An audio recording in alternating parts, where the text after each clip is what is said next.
Hello,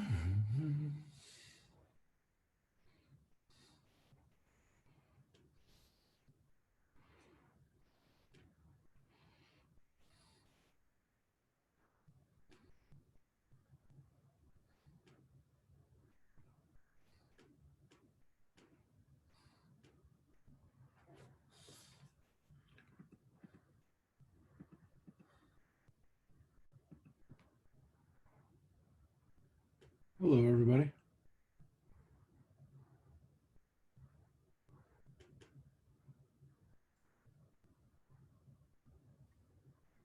Hello. Good evening. How you doing? Well, you're back in your office. Back in the office. The work is pretty much done. Is it good? Just need the toilet put back, but they need to let the tile dry for Sure. a couple of days. So I think we're going to get it done. We'll get it done. But And your air conditioning's working, obviously.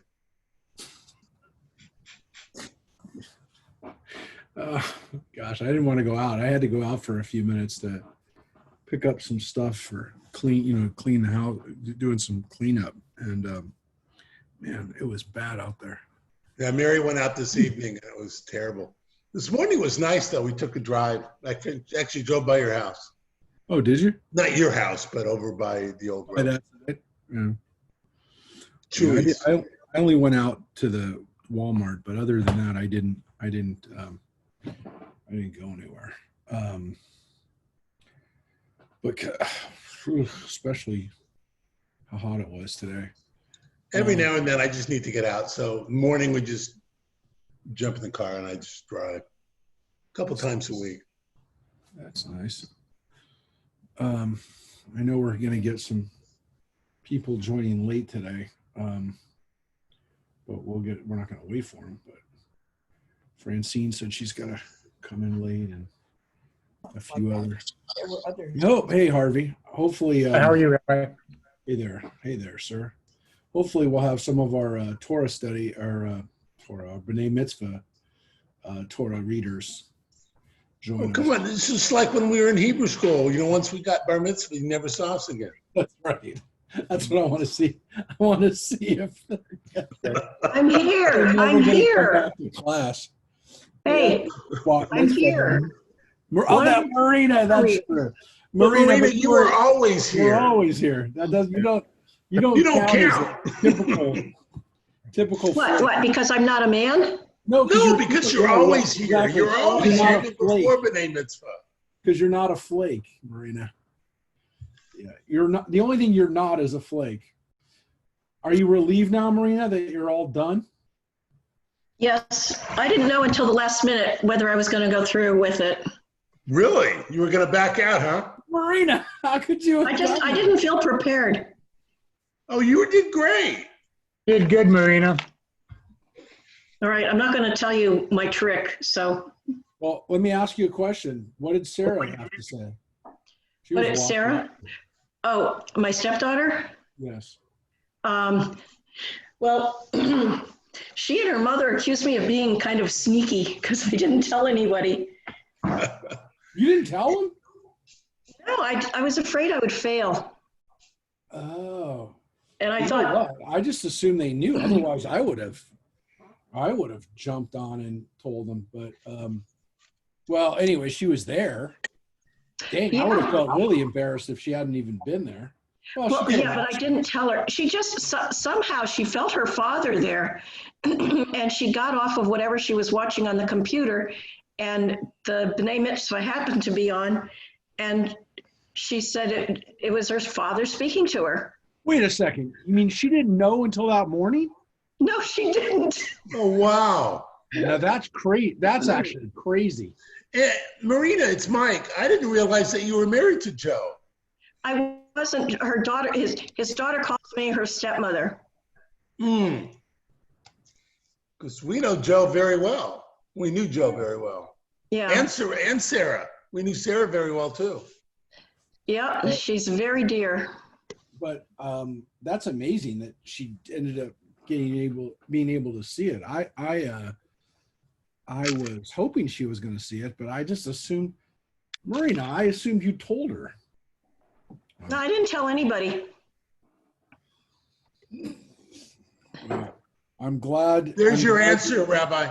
What? Here's your answer. Kelly's here. Yes, Kelly is here. Well, Kelly is here. So Kelly, Mazel Tov, we were talking about the B'nai Mitzvah group. Marina was the only person on. I was wondering whether the B'nai Mitzvah people were going to keep coming, or whether they stop coming to Hebrew, as Mike Schwartz said. They're not going to come to Hebrew school once their bar mitzvah happened. But that's We're the old here. joke. We bar mitzvahed them, and we never saw them again.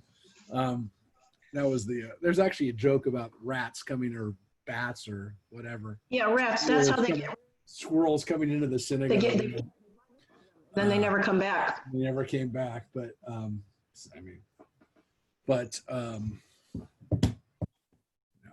we're glad you're here, Kelly. You did a great job. I was talking to my daughter today, and I was telling her how you read every word out of the Torah directly, which is really cool. That was really meaningful for me. So that was really great. Thank you. And Philip can attest to it. I practice and practice and practice and practice. And now I don't know what to do with my time that I'm not practicing when I'm going on walks or coming home or before I go to bed. But yeah. Well, as we were saying, it's really hard to when you weren't raised going to Hebrew school or reading Hebrew or being even familiar with prayers. It's amazing when you can do that. It's really miraculous. I mean, really nothing short of miraculous. Because honestly, there's really no difference. Well, I guess a little bit of difference. Maybe not with kanji script, but there's no difference if you read Chinese or Japanese and are looking at symbols and trying to decipher, what they say and read it. There is no difference. And you read quite a few words together like that in public, which is not an easy thing to do. So it's pretty amazing, pretty miraculous. So you're on the same iPad today, I see. Well, no, you're not. I have my phone here because I like to go sit over at the other side, but I can sit here. This is kind of nice. No, it's nice. It's nice to see the two of you together. No, it's nice, but it's the first time I've seen you guys together. That's cool. Yeah, we're usually on our own devices and sitting in the same room, but yeah. Left to your own devices. Well, we're glad you're here, and this is it's a good portion for us to read together. I'm glad you guys had the portion that you read for the B'nai Mitzvah last week, but there's definitely some good stuff here for us to read together. And we're going to take a look at it, shall we? Yep. Let me get one thing going here. I want to share this on Facebook. We're going to get this going. As we read this week's portion, which has a lot of stuff. There's a lot of little stories in here. It's hard to explain because we're definitely getting into narrative now, but we're not just getting into narrative. We're getting into, I'm thinking about this because for those of us, I know Mike is on the line and a few other people who've been there for the Tuesday morning class. We're reading the Midrash on Genesis. Genesis are stories that are, in some cases kind of self-contained units that go on for 2 or 3 chapters in some cases. This narrative, or these narratives that we're reading today, are kind of all over the place in this portion in particular. Some of the other ones in Numbers are a little bit longer, but these ones are really, really kind of short bursts of stories that you really have to decompress because they're not, they're not your normal kind of story. Oh, especially at the end of at the very end. chapter 12. Yeah, well, that one actually is even longer than the other ones. Some of them are really short. Some of them are Right. literally like 2 or 3 lines, and you got to figure that out. So I will. We're on. I think we're on. You know, No, you're I not get on in Facebook. trouble. I get in trouble when. Oh, here we go. Okay, I get in trouble when I when I don't post on Facebook, mainly from my wife, who does not come on the Zoom, but she does go on Facebook, and she somehow believes that the world will be not served if we don't put it up on Facebook. No, So she couldn't walk upstairs into your office then, huh? no, she doesn't want to. I don't let her. But no, we are. We're on Facebook, everybody. So no one. Oh, and there we go. We got our first person on Facebook. So we're going to take a look at this portion without further ado. There's been too much do. It's time to get into this. So we are going to get this off and get up our Torah portion, which the first 2 weeks, or the first 2 portions, because remember last week we read Naso, but the week before that we were doing Shavuot. So we've only read 2 portions, even though technically we started 3 weeks ago. The first couple portions were census. We're going through numbers, and literally the numbers. We were going through every chapter we read in the last 2 portions. I'll say it again. Last 2 portions were lists of data, if you will, until we got to the end of last week's portion, Naso, which our B'nai Mitzvah read, and we talked about it last week. For those who weren't here, we read about the laws of Sotah, the laws of how to deal with a woman accused of infidelity, and then we read about the laws of the Nazarites. So we were reading those laws, which are really not narratives; they're laws. They're not. They're also not stories, if you will. Now we're going to get into some story, and now we're going to get into. So we're going to read it a little differently than we've been reading in the last several months, because rather than just like picking out a couple laws, we're going to go through some of these stories. But we don't have time to read everything, but we will read. We'll read more of some of these stories in a general way than we have lately. So let me bring up Beha'alotecha, which, by the way, is like the longest word for a Torah portion. It is, because it is one word, but it comes from the 11th word of the portion. So it goes, Vayidaber Adonai el Moshe lemor, Daber el Aharon v'amarta alav, and there is Beha'alotecha. When you mount, or when you rise up. I like the word when you rise up. Mount sounds more like getting on a horse. This is when you're rising up, and when you're standing up on top of the in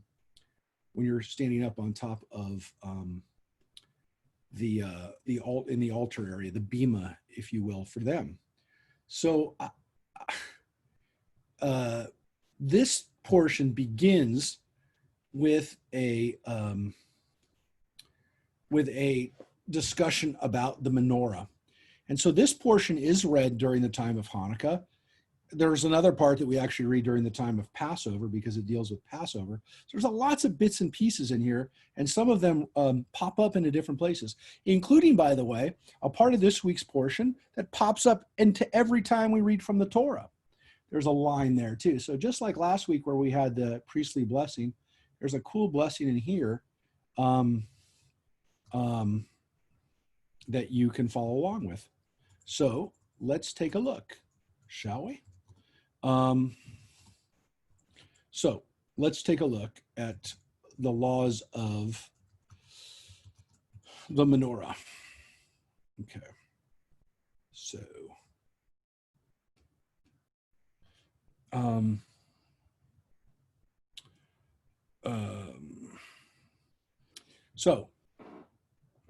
Well, I mean, the first is obviously, this is part of the menorah, and this was the menorah, the one That was a 7 candelabra. We read about it in Exodus.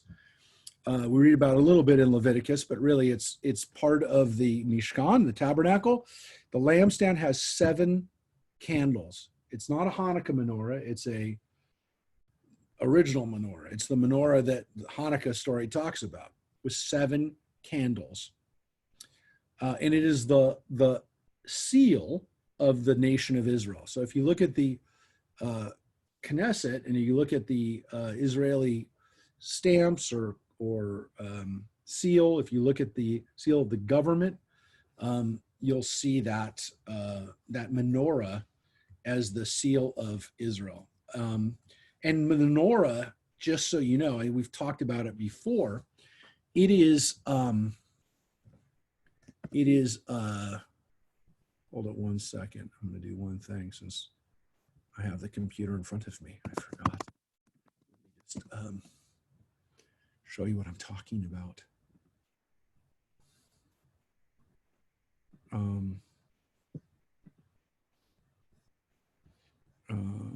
Hold it.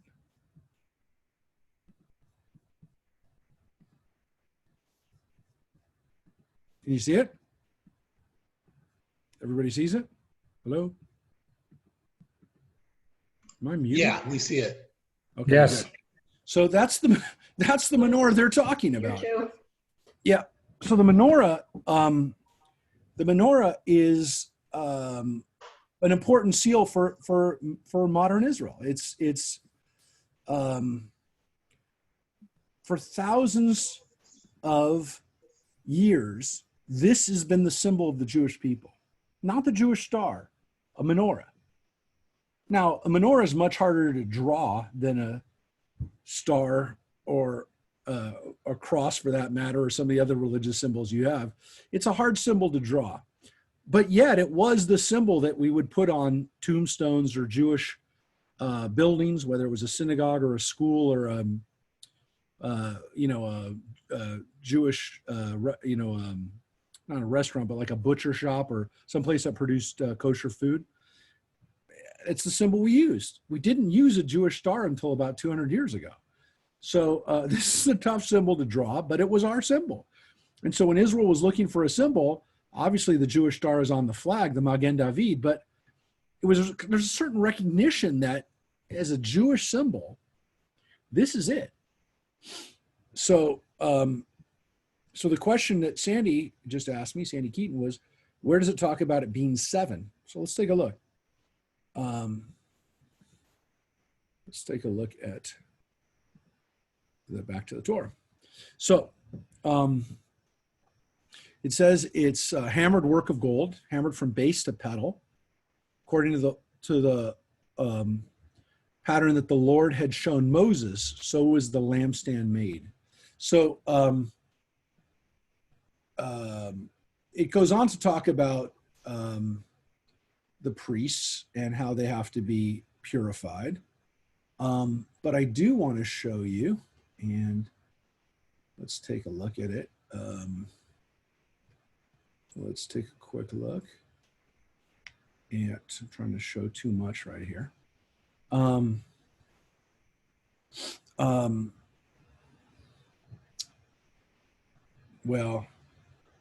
I could go back to Exodus to show some more, show a little bit more discussion about what was actually in the menorah itself. But yeah, because that's actually it for what it says here. This is actually all of it in, that's all of it as I'm looking at here of the actual description. I was hoping to maybe, I thought there was another line about it, but I realized. There is, Rabbi, in the very beginning of the Parsha, it says 7. Did it That's say the 7? lamps. Yeah, very top. Yeah, there it is. Yeah, I thought it was there. It was right that you're right. It was right at the beginning. Thanks, Mike. It was right at the beginning. So, this is the, these are the descriptions of it here, not as detailed as it is in Exodus, because quite frankly, that's about the construction of it. And, but here it is, talked about, and it shows that, again, in later on, I mean, this was still something that was an important part of what it looked like. You know, we don't know exactly what it looked like. There are descriptions of it in the Torah. Then we have descriptions of it in the Talmud. And then we have the depiction of it in the Arch of Titus, which is in Rome, right by the Colosseum. And on that, you can also see how it's depicted there. Why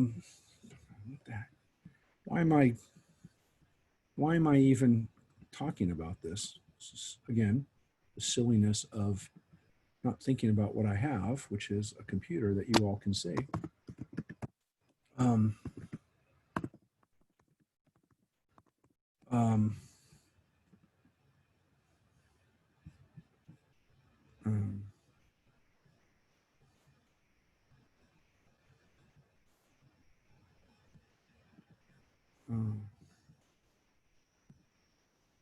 Hello?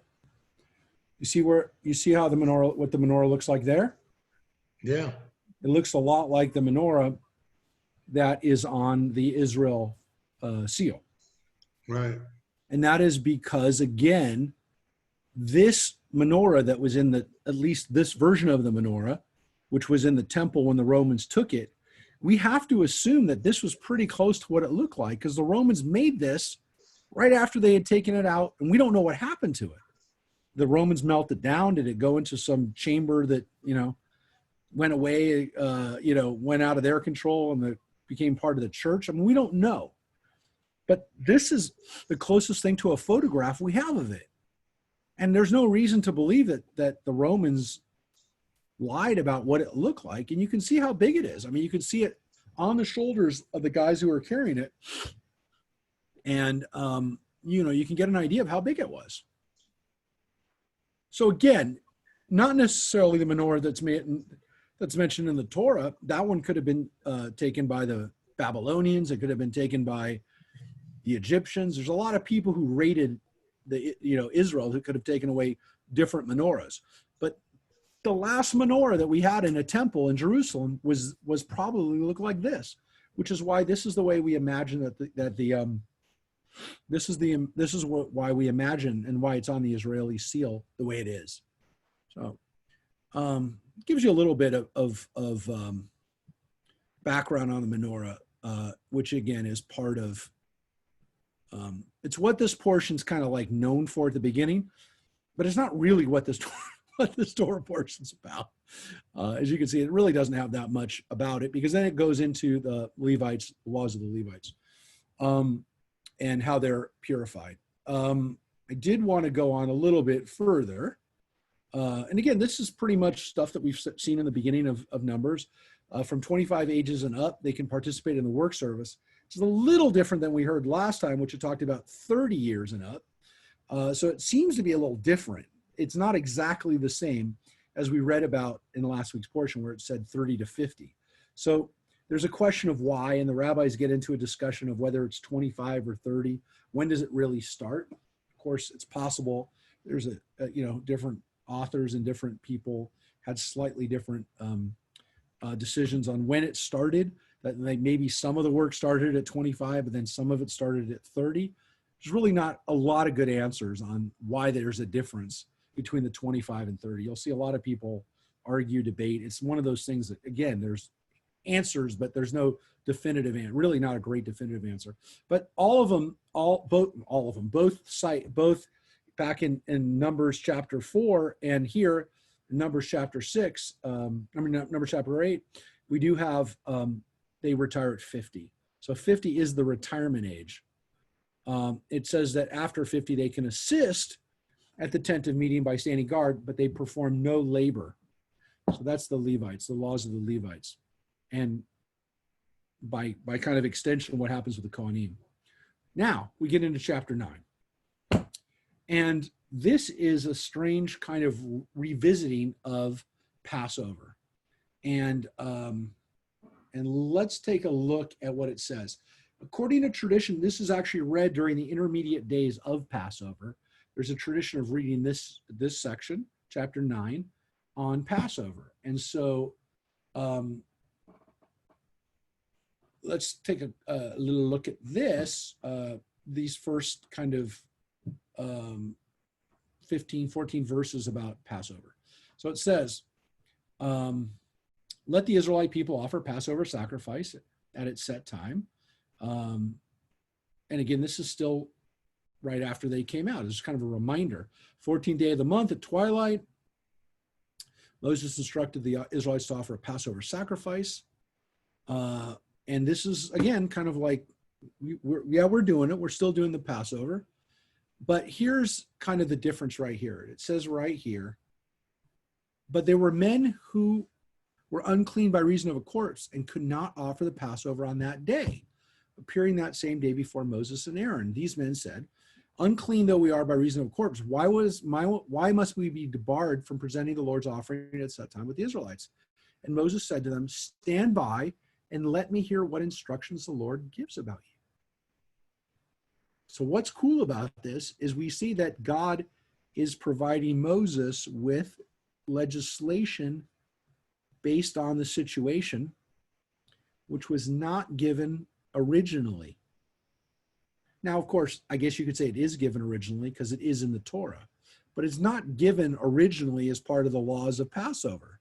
So Moses does something here, which also happens later on in the book of Numbers. Moses says, well, let me find out. I don't know. Let me get an answer to that. So this is the creation of kind of like new legislation that maybe wasn't foreseen at the beginning. I don't know. That's one way to look at it. And here's what the answer is. Lord spoke to Moses saying, speak to the Israelite people saying, when any of you or your posterity are defiled by a corpse or on a long journey, another possibility, not just you can't do it by physical means, but because of your distance, geography, they shall offer it in the second month on the 14th day of the month at twilight, and they shall eat it with unleavened bread and bitter herbs. So you do a second Passover, what we call Pesach Sheni. And so if you look at your Jewish calendars, you'll see a Passover Sheni. And everybody always asks, what is that? It's a Passover for people who couldn't, for whatever reason, perform Passover before. Which was an interesting situation because, like, what if you were in the hospital? What if you were incapacitated in some other way and couldn't celebrate Passover? Now you can. You can celebrate Passover a month later. Now, you could have done that like with a COVID situation. The only problem is we were still dealing with it then. We're still dealing with 2 months after Passover. And literally, we are 2 months after Passover today. As we're reading this, where Passover was 2 months ago. Think about that. Erev Pesach was the 8th of April. So,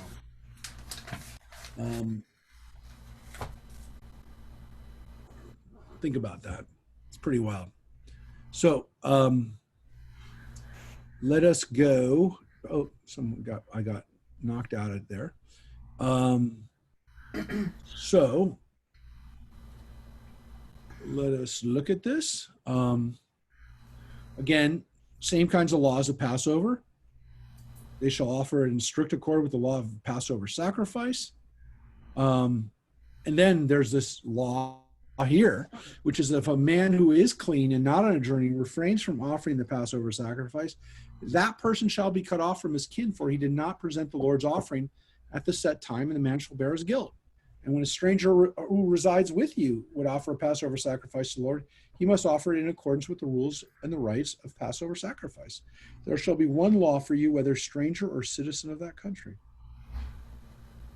So we have a leniency, if you will, which is that people can have Passover a month later if they'd like, or if they have to.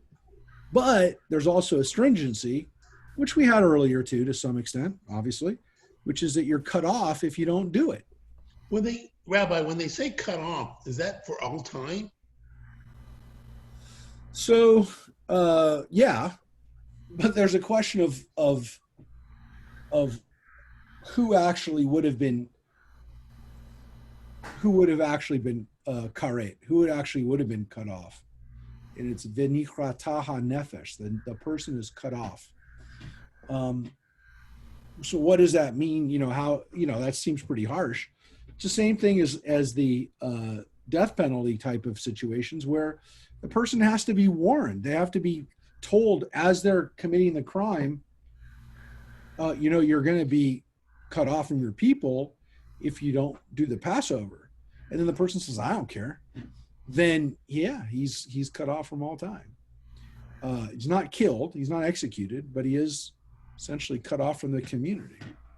If he changed his mind later on, yeah, he's in a little bit of a problem. Did it happen a lot? Probably not, because again, if a person said, hey, you know, if somebody said, oh, you know, that person's cut off, and they said, well, was he properly warned? Did people tell him what would happen if he didn't do it? And if they said, no, well, we don't really know, we're not sure, we don't have witnesses, we don't have witnesses to the witnesses, whatever, then they would say, you know what, we can't be 100% sure. You know, he's cut off for a year or whatever. He's already been cut off for 2 years. Time served, you know, and we'll let him in. So I have a feeling that there was leniencies because of the reality. But look, if somebody didn't want to celebrate Passover, why do they want to be a, you know, what was it that they wanted to be? Why did they want to be a Jew? You know, why were they part of the community? So I think it kind of begs the question, like, did the person care if they were cut off? Maybe he was sick with COVID-19. Well, then he wasn't liable. If he knew what he was doing, and again, he wasn't away, and he wasn't, you know, he didn't have a good reason. He didn't have a reason. Yeah. But again, the strangers also have to do it. Now we get into this other, really a law. That's more a law. This is more of the narrative. On the day the tabernacle was set up, a cloud covered the tabernacle, the tent of the pact, and in the evening it rested over the tabernacle in the likeness of fire. So this is a description again of the pillar of cloud and pillar of fire with a little bit more detail, and it's kind of like more of the mechanics of it, if you will. It was always the cloud. It was always the cloud covered it, appearing as fire by night. And whenever the cloud lifted from the tent, the Israelites would set out accordingly. And at the spot where the cloud settled, the Israelites would make camp. So it was their guide. And again, it says that it would leave, they would follow it. Whenever it stopped, that's where they stopped. Now,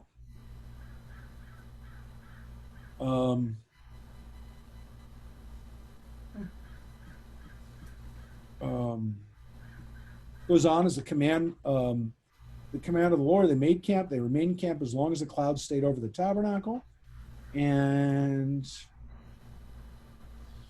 it basically says that they followed the lead. They followed the lead of the cloud.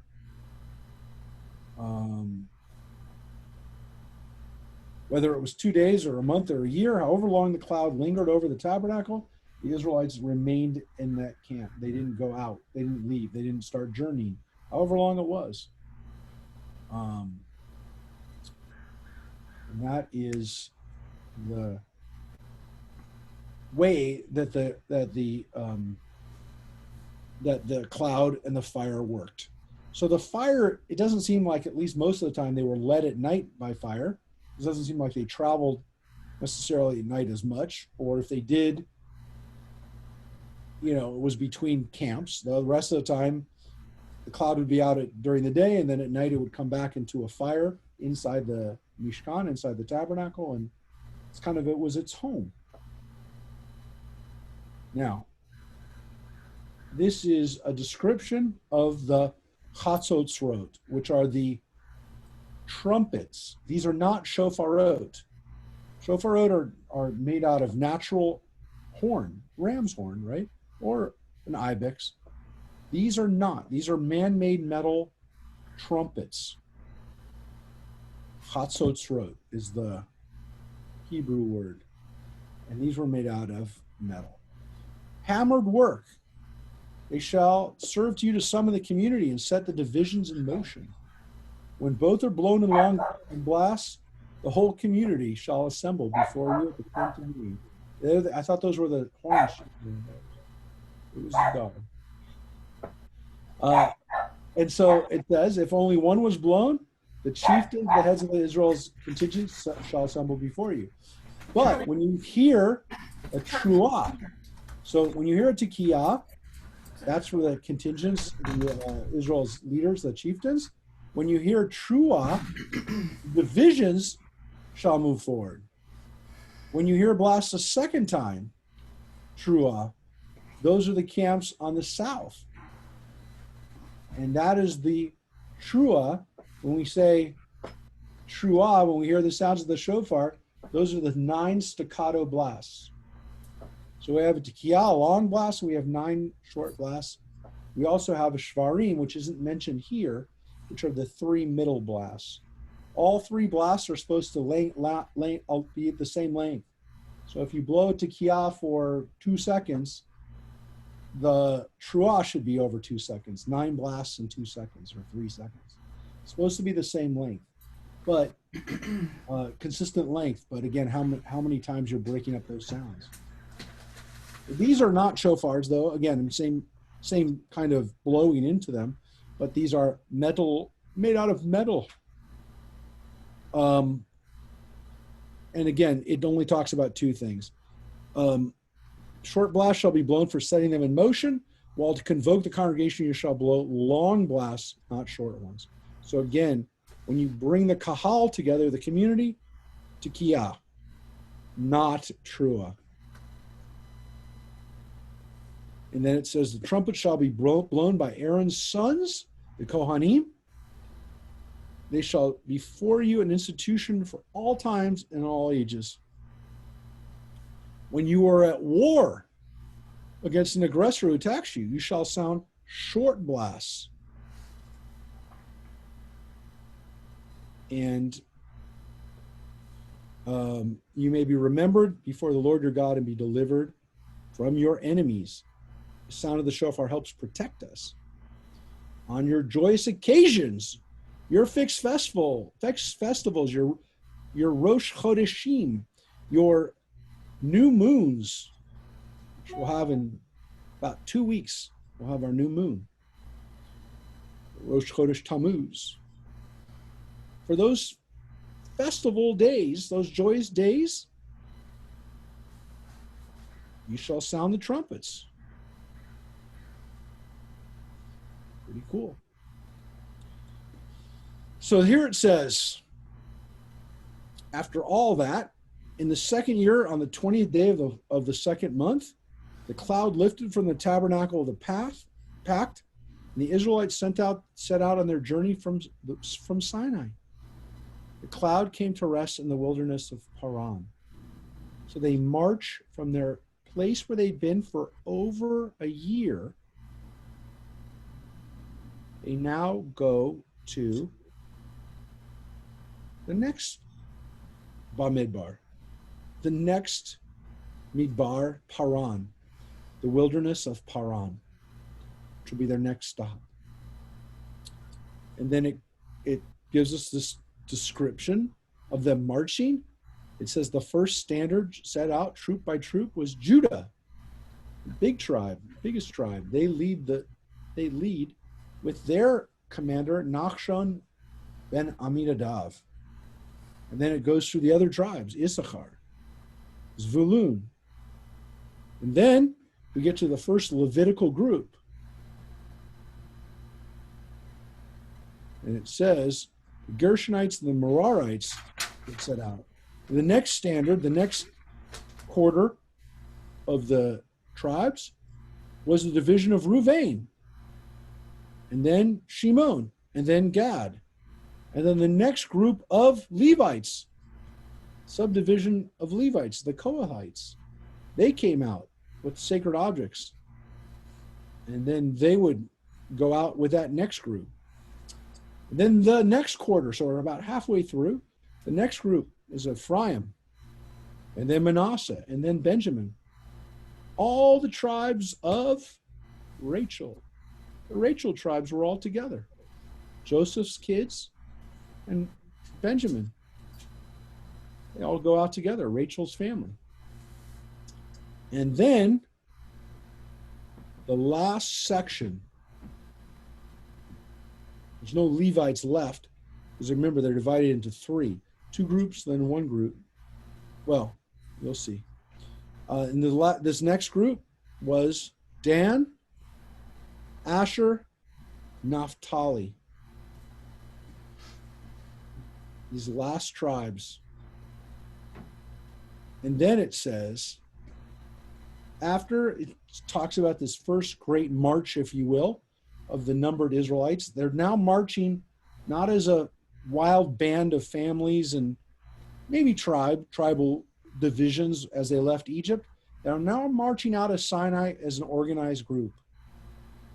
And then it says, Moses said to Hobab, the son of Reuel the Midianite, Moses' father-in-law. So here, Yitro is called by a whole different name, Hobab. Hobav.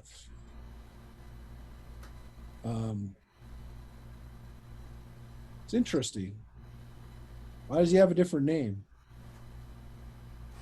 I mean, some people say it's a nickname. Another name for him. Other people say it's just simply another author who called him a different name. Isn't the father Reu not Hobab? Hobab's another son, like his brother? Well, Reuel. That's So- kind of what I read. Yeah, Oh, Reuel is one of the names for Yitro. Yeah, Hobab Right. is the son of Reuel. Right, the Hobab son. is given in another place as another name for Yitro. Reuel is the name that's given here for Yitro. So Yitro is, this is actually Moses' brother-in-law here, Hobab. Right. But in another place, he's actually called Hobab. So there's three names that we get for Jethro in the Bible. But here's the interesting thing. Moses says to him, we're setting out for the place which the Lord has said, I will give it to you.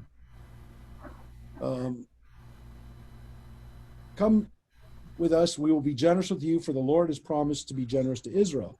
And he says to him, I will not go, but will return to my native land.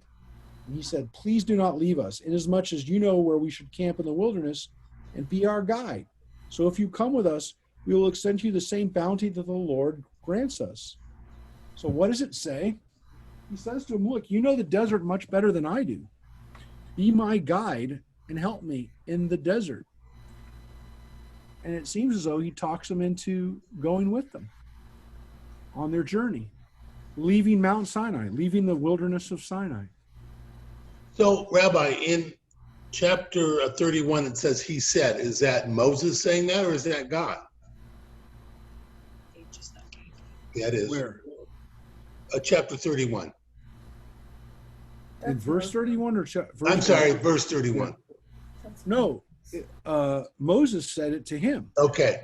Moses That's said what- it back to Reuel and Hobab. Okay. Sends it back to, and it seems like, again, he's speaking to them like they're Native American, trackers or guides, like, you guys know the desert. Don't leave me out here. I've been living in Egypt. He's lived with them. He's lived with the Midianites, but he's not a Midianite.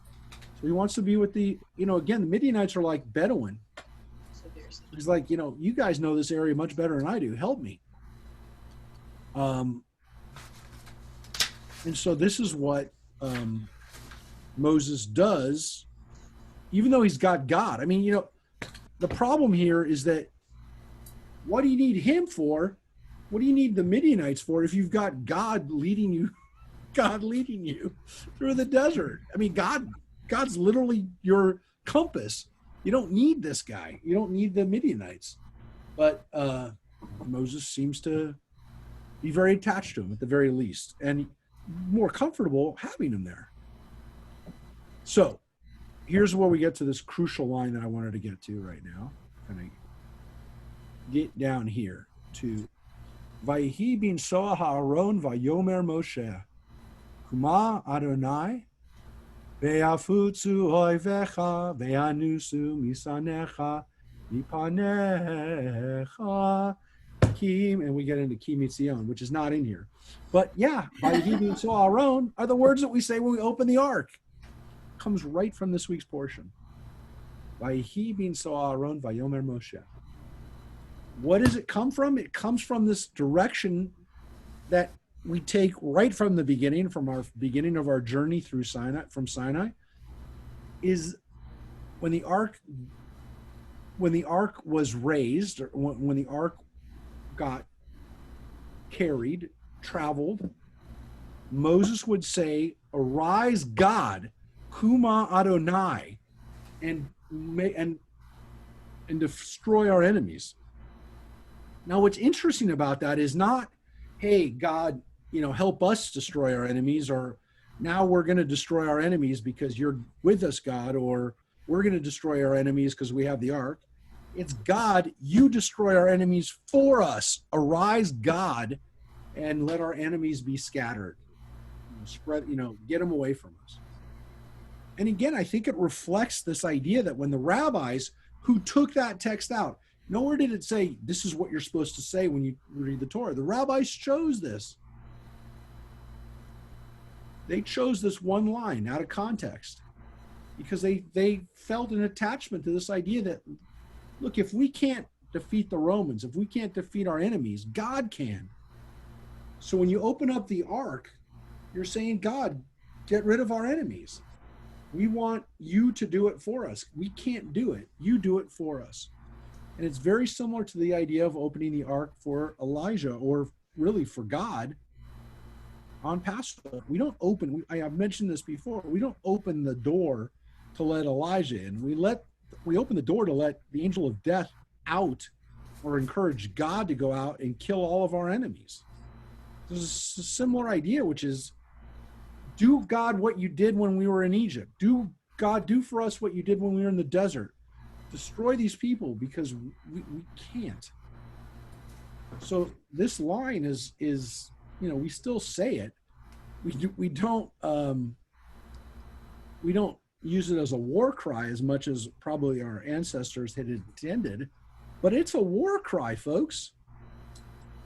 This is a battle cry. I mean, this is like, to get back to Native American, comparisons. This is a war cry. Except again, it's not to get us out to kill people. It's getting God to do it, to do the damage for us.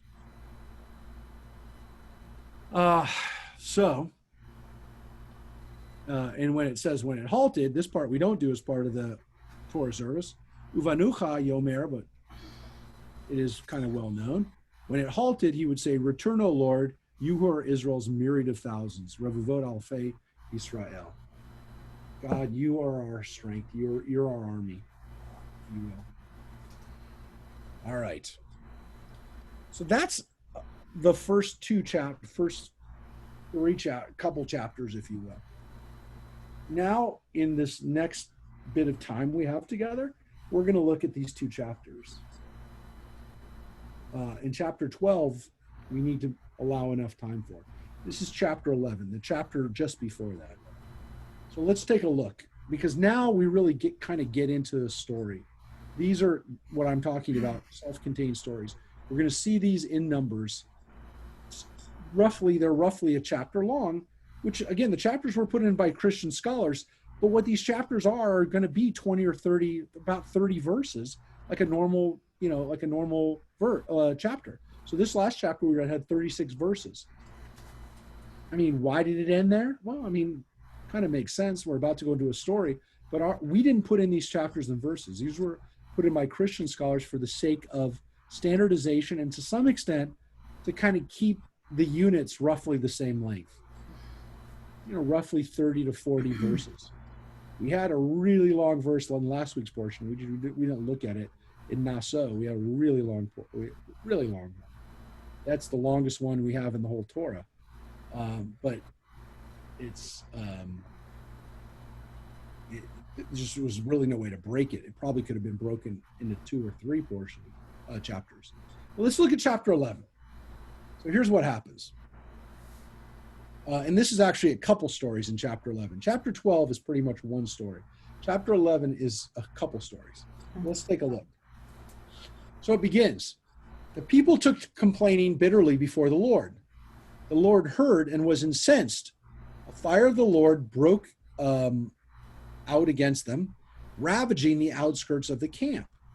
So the people were complaining, which we've already seen, except now God creates a fire that starts burning up the camp. The people cried out to Moses. Moses prayed to God, and the fire died down. This is not the first time that Moses has prayed on behalf of the people. He did it during the golden calf incident. He's done it with efficacy before, but he's doing it now in this kind of scene that kicks off these chapters of the people complaining and getting punished. The place is called Taverah because of the fire that God had broken out against them. So again, the word Taverah means like a fire. It means a burning, if you will, an intentional burning, but a burning. The place is called Taverah because of the Beha'ara, the burning that happened there. Now we get into another story, but connected. The riffraff, which in Hebrew is Asaf Suf, the Asaf Suf. Asaf Suf is also an onomatopoeia, just like riffraff. Interesting, right? That's why the word riffraff is usually used there. But it's also a mixed multitude. It's a big grouping of people, but it is a onomatopoeia. Words that sound like words that come from the sound of, from the sound that they make, right? So let's take people are making noise. They're mumbling, and this is their complaint in particular. They had felt a gluttonous craving, and then the Israelites wept and said, "If only we had meat to eat." And we have this scene that they had back in Exodus, and it's upsetting. We remember the fish we used to eat in Egypt for free. For free! They were slaves. Yeah, they didn't pay for it, but that was kind of their wages, if you will, it seems. The cucumbers, the melons, the leeks, the onions, and the garlic. Like the lists of foods that we had. Now our gullets are shriveled. There's nothing at all, nothing but this manna to look to. And here we have another description of the manna that we had already read about back in Exodus. Here it says the manna was like coriander seed, and in color it was like bdellium. It seems kind of magical based on the description.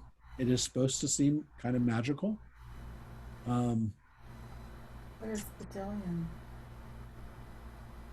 It's a precious stone. It is usually got kind of like a bluish color to it. It is, I'm trying to think of what you would have seen that is bdellium. It looks like brown when it's brought up, but I think they make it into kind of like a, I don't know.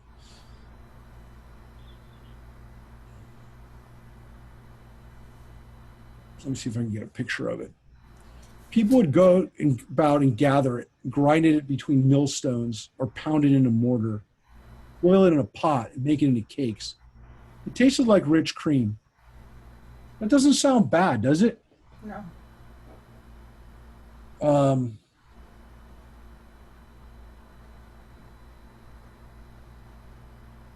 When the dew fell on the camp at night, the manna would fall upon it. Now, we don't know exactly what manna is, and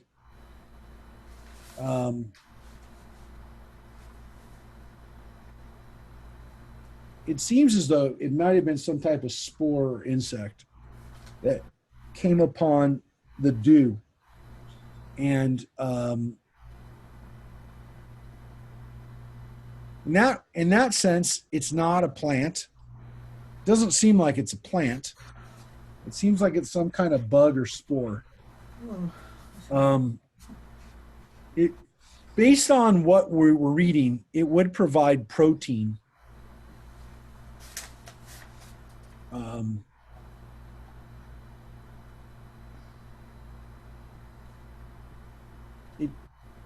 The taste is not bad. It tastes like cream or fat, or tastes. But it's not a grain. I mean, based on this description, it's not grain. It's not that. Look, in the Midrash, this is a magical thing, and it tastes like whatever people want it to taste like. And it allows people to be sustained in the desert and still kind of have a good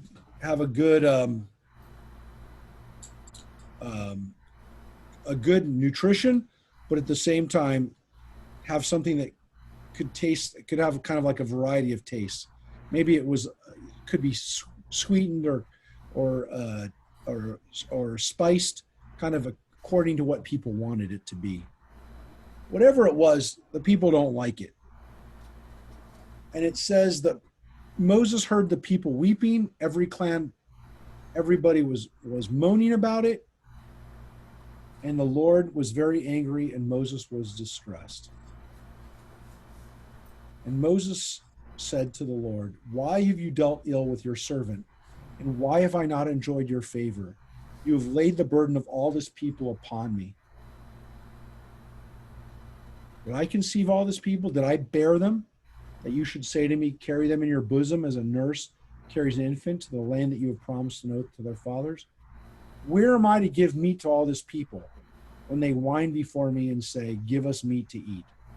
I cannot carry all this people by myself, for it is too much for me." So Moses sounds like,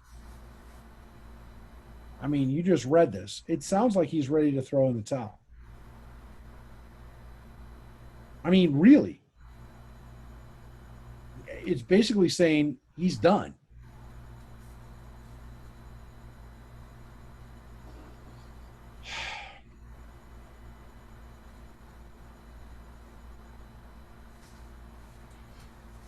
If you would deal thus with me, kill me rather, I beg you, and let me see no more of my wretchedness. He says his wretchedness. He doesn't say their wretchedness.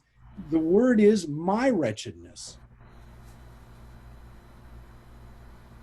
He's internalized it. He's not just saying it's them, it's me. I can't deal with this anymore. I don't want to deal with this. I can't deal with it anymore. And he actually says to God, kill me. Then the Lord said to Moses, gather for me 70 elders of whom you have experience as elders and officers of the people, and bring them to the tent of meeting, and let them take their place there with you.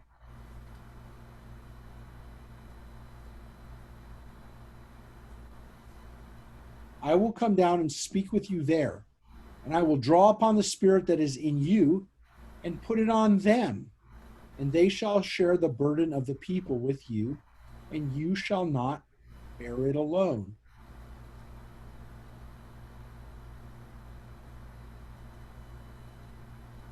So what God says to Moses here in Numbers is, I can see that this is too much for you.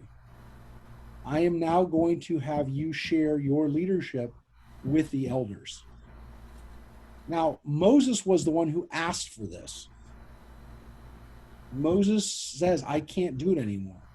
But what's interesting about this is that there is a trade-off. In order for Moses to get this assistance, God says, I will draw upon the spirit that is on you and put it on them. So the Holy Spirit, if you will, the Ruach Kodesh that I have on you, I'm not, and that's the word it is, Haruach, the Spirit. I'm now going to give it to other people too. They're going to have a piece of it. That's the trade-off, though, Moses. You don't get all of the Spirit now. Everybody who's now going to be one of these elders is going to have a little piece of it too. And it's interesting because it seems as though it's a finite resource. There's only so much of God's Spirit that go around. And God says, you're going to lose some of it. So God says to Moses, say to the people, purify yourselves for tomorrow, and you shall eat meat. For you have kept whining before the Lord and saying, if only we had meat to eat. Indeed, we are better off in Egypt. The Lord will give you meat, and you shall eat. You shall not eat one day, not two, not even 5 or 10 or 20, but a whole month, until it comes out of your nostrils and becomes loathsome to you. For you have rejected the Lord who is among you by whining before him and saying, oh, why did we ever leave Egypt? But Moses said, the people who are with me number 600,000 men. Yet you say, I will give them enough meat to eat for a whole month? Could enough flocks and herds be slaughtered to suffice them? Or could all the fish of the sea be gathered for them to suffice them? And the Lord said to Moses, is there a limit to the Lord's power? You shall soon see whether what I have said happens to you or not. So God seems to lose it a little bit here with Moses, saying, you're questioning whether I can feed all these people? I'm God. I can do whatever I want. Moses went out and reported the words to the people, gathered 70 of the people's elders and stationed them around the tent. So again, Moses is not in a great shape here at all. Then the Lord came down in a cloud and spoke to him. He drew upon the spirit that was on him and put it upon the 70 elders. And when the Spirit rested upon them, they spoke in ecstasy, but did not continue. So the Ruach, the Spirit, comes on them. They start speaking in tongues. And then they stop. 2 men, one named Eldad and the other Medad, had remained in camp, yet the Spirit rested upon them. They were among those recorded, but they had not gone out to the tent. And they spoke in ecstasy in the camp. A youth ran out and told Moses, Eldad and Medad are acting the prophet in the camp. And Joshua, son of Nun, Moses' assistant, Joshua, the next leader, spoke up and said, my Lord Moses, restrain them. But Moses said to them, are you wrought upon my account? Would that all the Lord's people were prophets, that the Lord put his Spirit in them. And that's this wonderful line where Moses basically says, let them all be prophets. I'm okay with it. Don't worry about it for my pride. And that's the interesting thing here, is that Moses seems to be here okay with turning over the responsibility to other people. He seems to be okay with it. He's not happy. He's not feeling in control. All those things are obvious. But the consequence he also seems to be okay with. Now, what's really interesting about this scene too, is that when God gets mad at the people, which we're going to see what happens now, you can guess this is not going to end well. Moses is going out of his mind. He's going down a cycle of depression, and I mean, he said he wanted to die. I mean, you can't get much more depressed than to be suicidal. And God is losing it with his patience with the people. And Moses is not doing a good job of being the buffer between the people and God that he normally is. And God does say something interesting here, which is, if you look at what the words that come out of God's mouth what God says, not in his mouth, but the words attributed to God.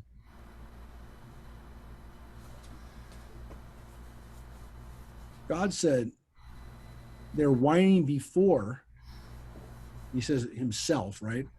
Oh, why did we ever leave Egypt? It's not that they're asking for food that really upsets God. It's that they want to go back to Egypt. That's the problem. The problem isn't just that they're hungry and that they want to eat meat. It's that they are so short-sighted. They're so petty that they're willing to give up their freedom to get the kind of food that they want to have. And and God's disappointed in them. God's really disappointed. But they said this many times. Yeah. We've read it. But it's interesting it's interesting the words that God repeats though. God doesn't say, I'm mad at them for wanting different kind of food. Right. Now that they want to go back to Egypt. This is how I know that this group is messed up. So here's the quail. We're going to be reading about the quail. And again, everything you've seen up until now, and everything you've already read up until now, you know what's going to happen. This is not going to go well. So Moses re-entered the camp together with the elders. And here's the quail scene. A wind from the Lord started up, swept quail from the sea and strewed them over the camp. About a day's journey on this side and about a day's journey on that side, all around the camp, and some 2 cubits deep on the ground. That's 3 feet deep of quail. The people set out to gather the quail that day and night and all the next day. Even who gathered the least had 10 homers, which is a dry weight. They spread them out all around the camp. The meat was still between their teeth, not yet chewed, nor yet chewed, when the anger of the Lord blazed forth against the people. And the Lord struck the people with a very severe plague. The place was called Kibrot Hata'ava, because the people who had the craving were buried there. Kibrot, the word kever, means grave. The place was called the grave of craving, Hata'ava. That was the name of the town, the place, the village, whatever was there later on. Not a great place to be. That is it's like Death Head's Gulch or whatever, not a place you would want to live. The graves of craving. That's weird too in English, graves of craving, because it kind of rhymes. Yeah, this is a horrible story. It is, again,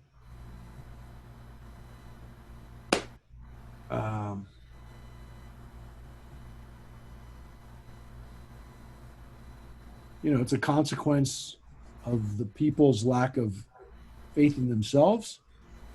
It's a consequence of Moses maybe not being able to control the situation anymore. It's just not good. What do the rabbis say about how many people died there? Do they say that anywhere? Well, it's an interesting question. I'm laughing because here's the problem. When they get hit with other plagues or other death, basically, it can't be too many because the other stuff ends up killing a lot of people too. So at a certain point, there'd be like nobody left if the numbers were too high here. But it doesn't say. And there are different variations of how many thousands of people died. But it is the beginning of Moses losing control of the people. After the golden calf incident, which was another plague where people died, but we did a count, and we just got the count after, months after the golden calf incident, that plague, we're back up to over 600,000 adult males. What happens now is that Moses doesn't intercede on the behalf of the people. This time, after the he interceded before when the fires broke out. He doesn't intercede after this plague of the quail. He lets God do God's thing. It's a bad scene. There are no two ways about it.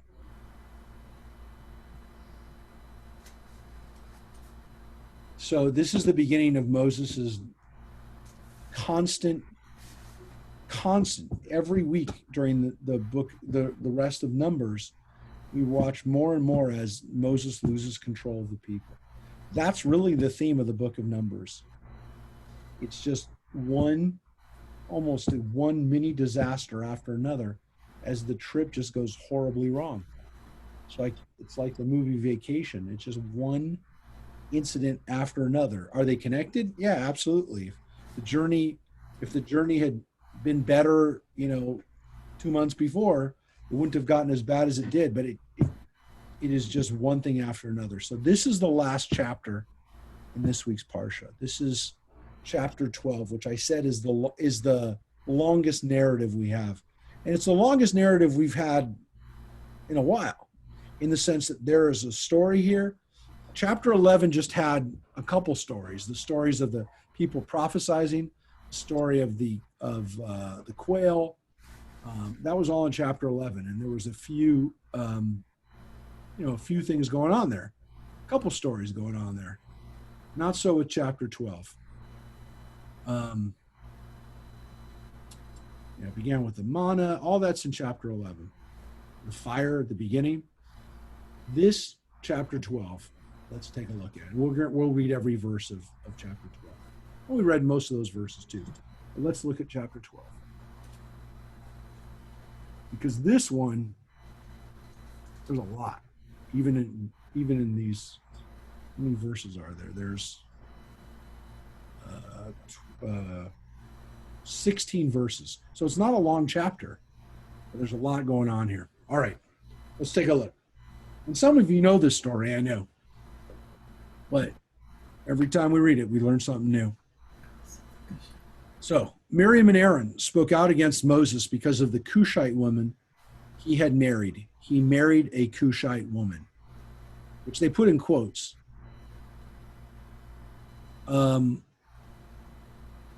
Why? Because it's repeated twice. So the way these translators want to give it to us is that they actually say it out loud. They spoke out because of the Cushite woman he had married, and then ki isha kushit lakach.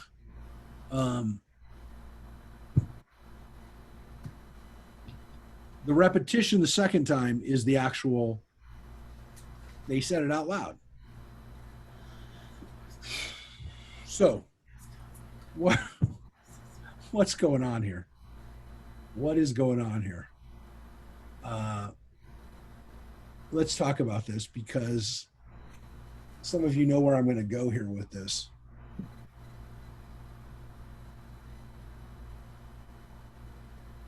Does anybody know where I'm going to go here with this? Why is this interesting for us right now? Is it because the Cushite woman was not white? Correct. In the Bible, Cushite, Cushi, is African. Specifically Nubian, which would be today modern-day Egypt or Sudan. It's funny, Rabbi, in Mary's rendition of the Bible, it has Ethiopian in it. Ethiopian woman. The Hebrew word Cush is it's interesting that they would put it that far south. So Ethiopia is below Sudan. It's it's the next. As you go down, you get into Sudan and then Ethiopia along the coast. It's further south. Somalia, Ethiopia.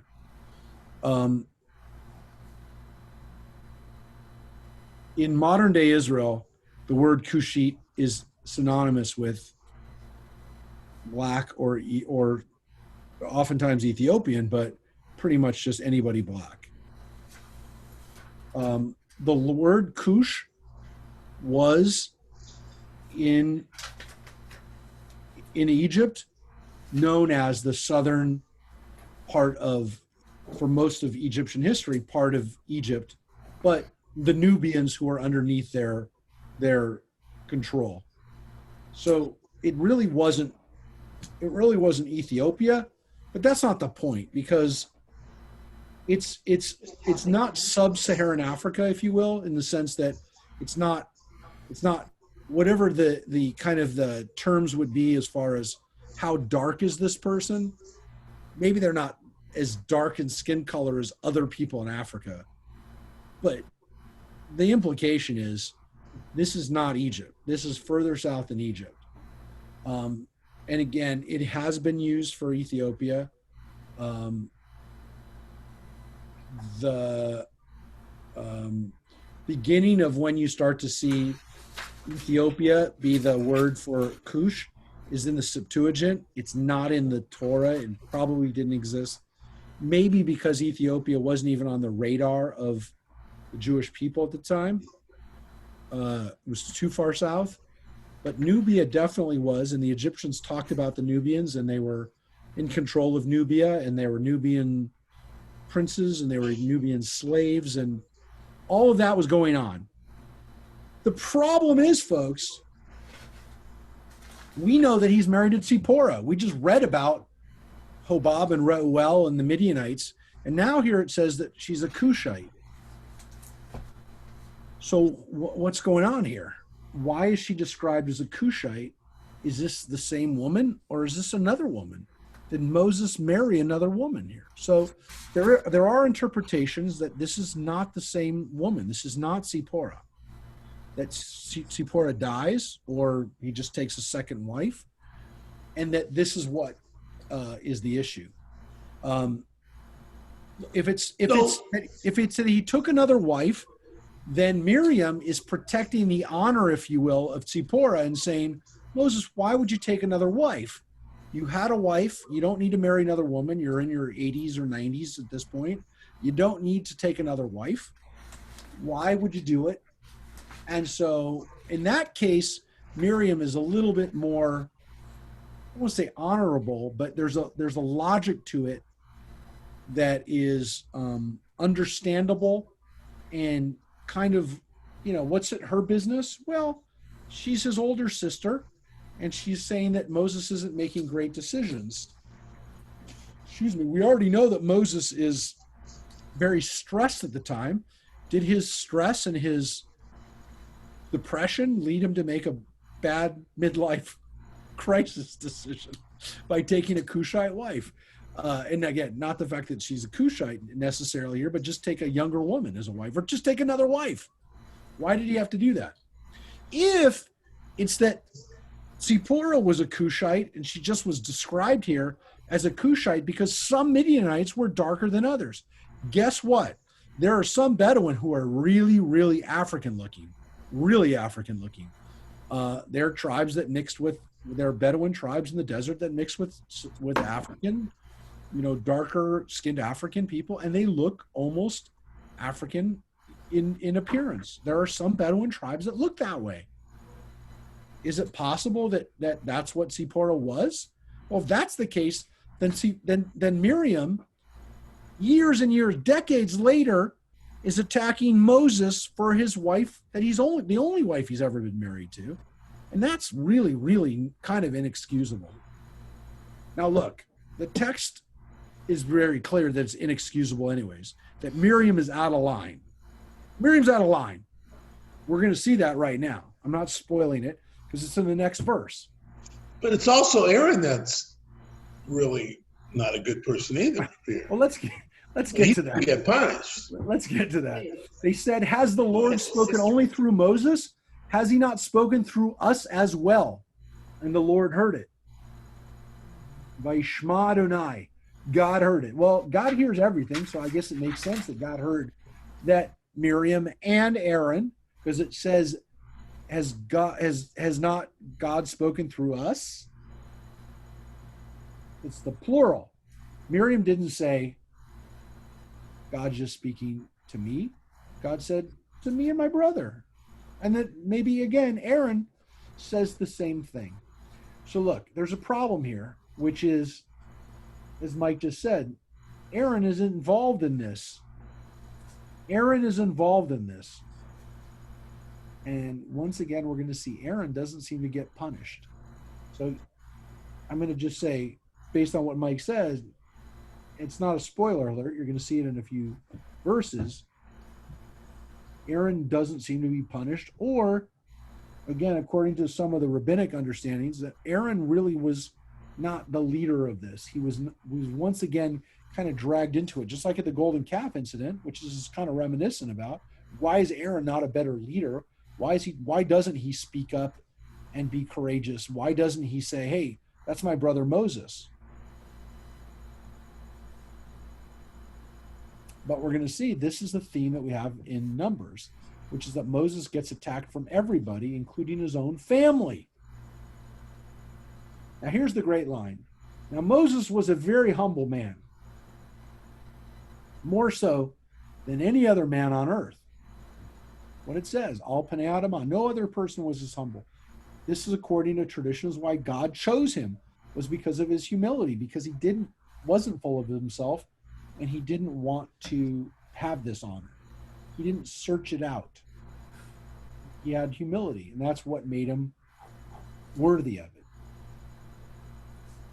So here's what happens. Vayomer Adonai Pitom, and God suddenly, which is why it translates it, immediately, called to Moses, Aaron, and Miriam. That's the order it's given: Moshe, Aaron, and Miriam, which is the opposite order of how they were born. Come out, you three, to the tent of meeting. So the three of them went out. You can see this is a real story. This is a dialogue. This happened and then that happened. It's a sequence. There's a developed story. The Lord came down in a pillar of cloud. Okay. Daytime, that's what God does. Stopped at the entrance of the tent and called out, Aaron and Miriam. It's clear they're both here together. Two of them came forward. And he said, hear my words. When a prophet of the Lord arises among you, I will make myself known to him in a vision, and I speak with him in a dream. Not so with my servant Moses.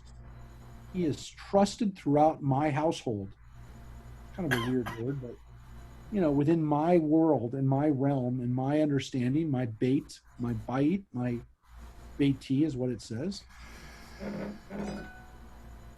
When I speak with him, mouth to mouth, plainly and not in riddles, and he beholds the likeness of the Lord, how then did you not shrink from speaking against my servant Moses? So he says, I don't speak to Moses like I speak to other people. There are other prophets, including you, and I speak to you in much more abstract ways. I don't come and talk to you face to face like I do with Moses. How could you think that if I come to him, that you should then speak out against him? How did you have the audacity, the arrogance, to not think about attacking the man that I've chosen to speak to in this way? So God's really, really mad at Miriam and Aaron. And it says, Vayachar af, and God was incensed, God was angry with them.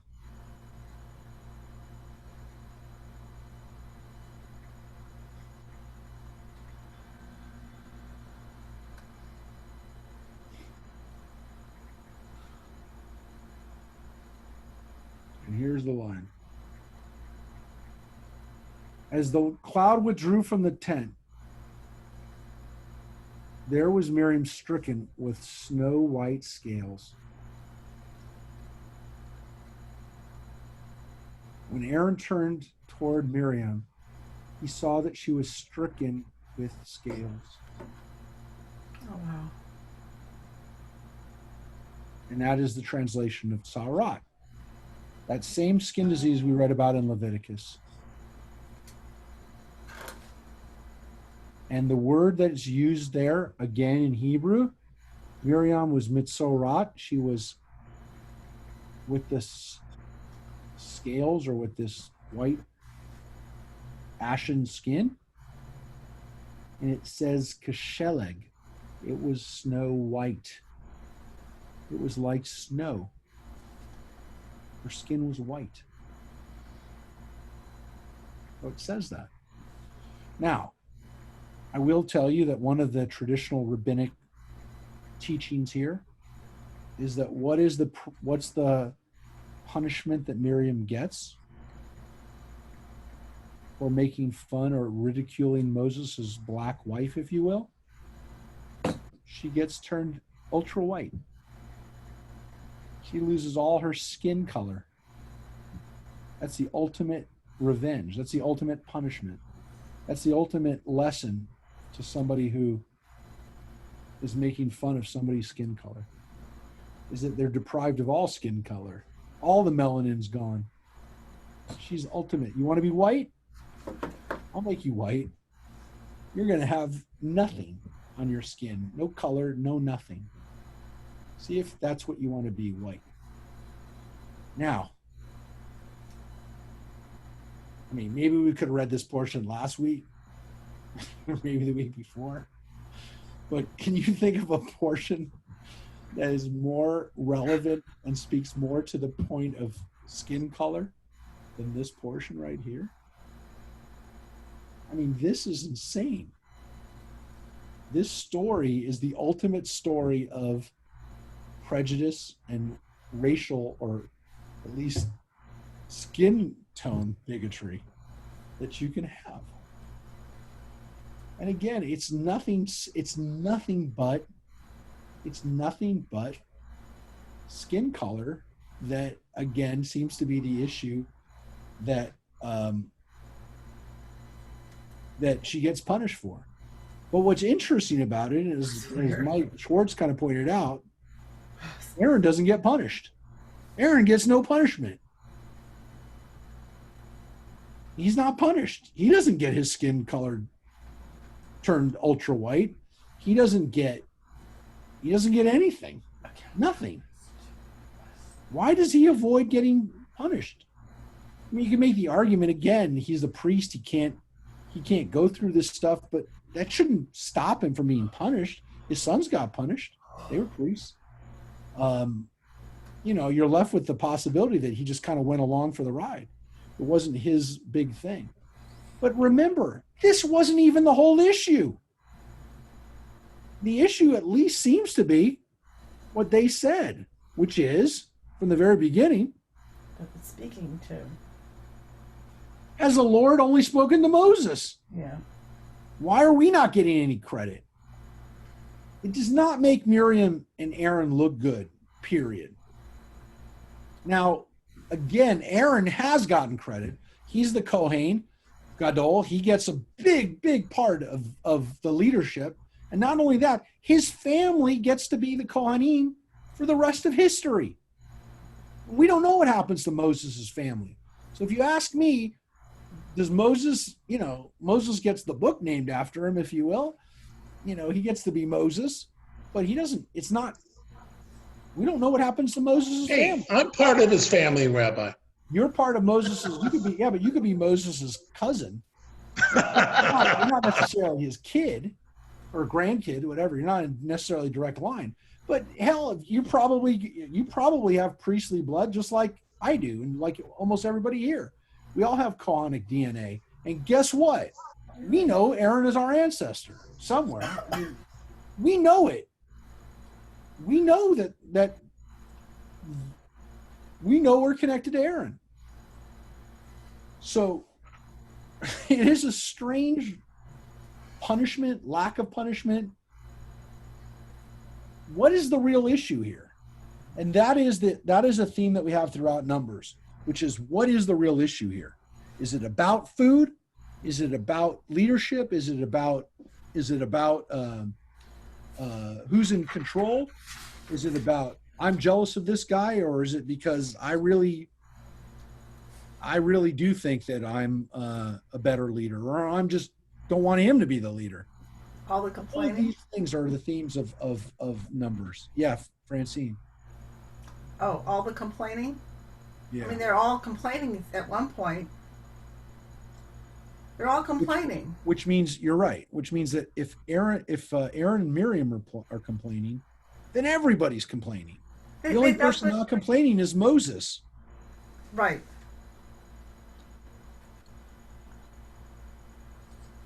So,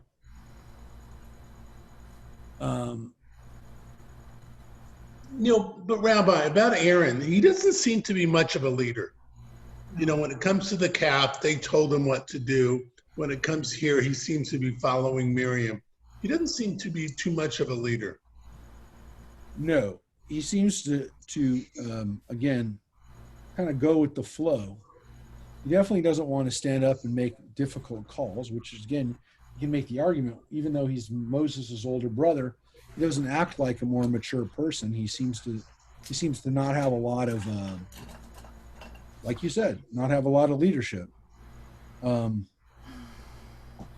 Aaron doesn't get punished. And that's a problem. That's a problem. That's one that we don't have an easy answer with. Why does he keep getting away with, at least in the Torah, why does he keep getting away with stuff? And again, people pointed out, well, he lost his 2 sons. He lost Nadav and Avihu, 2 of his 4 sons. It's pretty much the most brutal thing you could go through, is losing your sons. But anyways, I think, again, while this week is definitely, it's not as big of an issue, because I guess we got tired of it. We had enough of it. Get onto the new news cycle. What a weird portion to Show I up. have to tell you, one of the things I've been doing, I don't know if you have, I know a lot of you also, I always recommend following JTA and going on, I always check that first thing in the morning, what's going on in the news in the Jewish world. I have to say, over the last couple weeks, I've been paying a lot of attention on JTA to what, and again, it's not the only place I'm looking for news. I don't want to say that. It's not the only thing that it's a very middle of the road, very moderate. JTA is not really it doesn't have a political agenda. It's pretty much just the facts. When I'm thinking about race relations in our country right now, I first of all, if you've noticed, I haven't said much about it because, in my feeling, anything I say is going to be taken out of context. It's going to be manipulated. I don't like either side on these issues. Quite frankly, I think both of them have been argumentative, have been vindictive, have missed the bigger points. They, to make political grounds, and rather than listen to celebrities or people who don't experience this. I've never been racially profiled, never, ever. To me, that's a bigger issue. I know that sounds maybe heartless, but I'm more concerned with an African-American lawyer or doctor or computer programmer or guy who works at the local restaurant who's getting pulled over and getting hassled than I am about somebody who's been a 5-time felon who gets pulled over and is served jail time and already has arrest records. In all fairness, I am. There are different levels of injustice, and some of them are egregious, and some of them wind up with murder.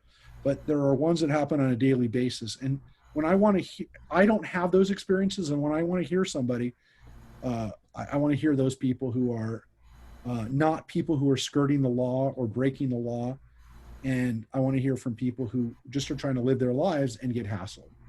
Quite frankly, those are the people that I want to hear from, because their stories are the stories that we oftentimes don't hear, and quite frankly, they're the stories that you and we have to put ourselves and be empathetic to what's going on here. And so, because I'm not a criminal, I can't understand exactly what's going on in a criminal's head when they're getting pulled over, but I could kind of imagine what it would be like to be pulled over on a routine traffic stop and have to worry about whether I'm going to get killed. Okay. That being said, the people that I'm listening to, the people on JTA, are oftentimes rabbis and Jews of color who are speaking out about what it means to be a Jew, an African-American Jew in this country. And that to me is an interesting voice and an interesting story and a powerful story. And quite frankly, that's when I read this right now, I think about Moses' kids or Moses' wife, who's a Cushite. And here she has her own sister-in-law talking about her being a black woman. To me, that's the story. It's not that, there's a horrible murderous cop who kills somebody. It's that there's prejudice in people's families and their lives, and that happens on a daily basis. And that's the horrible tragedy. And that's what this Torah portion reminds us. It's the daily prejudice and bigotry that are part of our world. And that to me is the big picture that everyone's missing. Not everybody, but the people who are screaming the loudest and making the most noise and, getting the most attention are missing the point. So I want people to read this Torah portion this week and understand that there is racism. It seems like, maybe it could be twisted in some way that there isn't racism here, but there seems to be a racist intent or a racist part of what Miriam does, and she's held accountable for it. God actually holds her accountable for it. I don't know what to tell you other than that's what happens. And Rabbi, what talking about bringing this into today's world, what really, I don't know, kind of upsets me, or something I don't understand is the Klan, the KKK. They're from the South, most of them, a lot of them, and they consider themselves religious people. If they're religious people, they've obviously read this chapter. I don't understand how can they just bypass this chapter. It's pretty clear to me. You're absolutely right. It's pretty clear to me that this is, this is in the Torah. There's no excuse for it. Again, how can an anti-Semite how can somebody who's Christian be an anti-Semite? Period. Right. Let's remember 105 years ago this summer, in 1915, Leo Frank was taken out of a jail cell and lynched, in front of his community in Georgia. So, Jews were lynched too.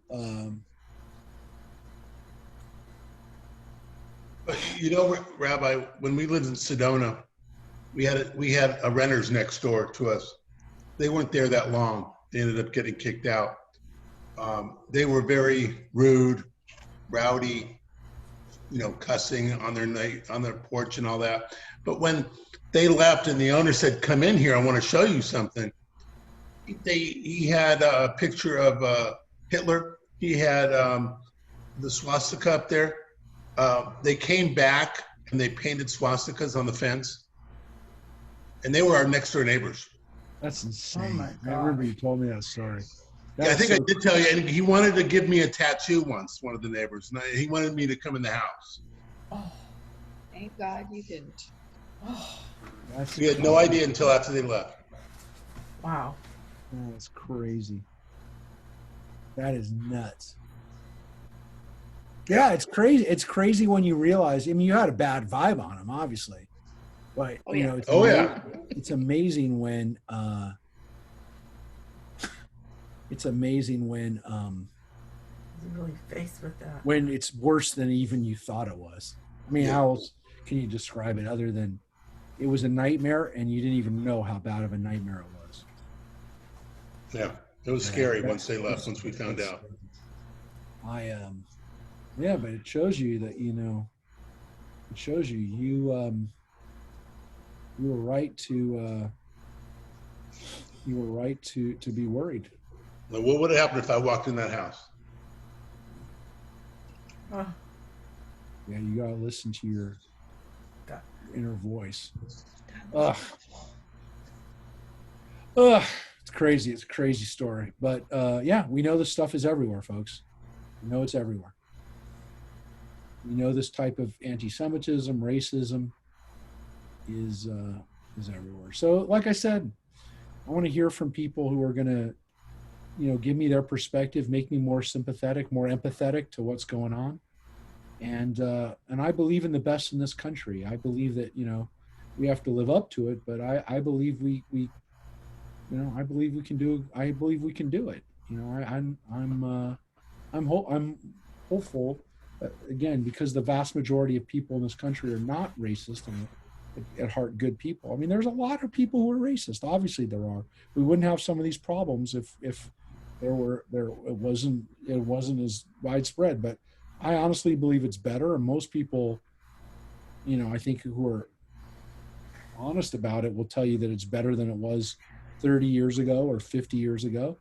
And hopefully it'll be better 30 years or 40 years from now. We'll look back on this time and say, you know what, this was a dark chapter of our history.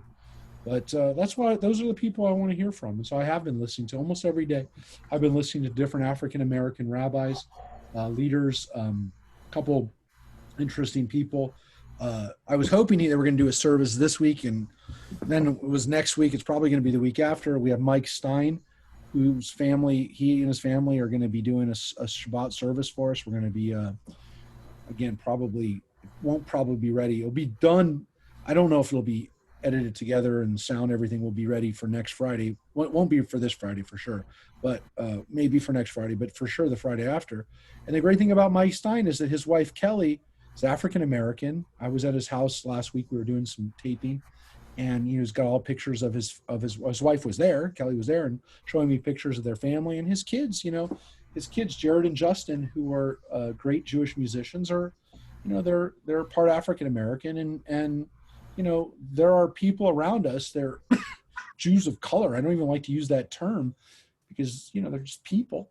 But there are more and more people in our community that we're kind of listening to now and recognizing, and they're taking leadership positions. There's more and more. There's a couple rabbis, I think primarily in New York, African-American rabbis, and they you know, help us, you know, understand our world better, and that's important. You know, that really is important. So let's read. Real quick, Rabbi. Real quick. Yeah. At the end of the third verse, you have a Hebrew letter in parentheses. What does that mean? So there, yeah, here there's a samech. Right. And what that basically says is that when you see the samech, and sometimes you'll see a pei in parentheses too. There's a pei right there. That tells you that there's a paragraph. There's a new indentation in Torah. In the samech, there'll be the end of a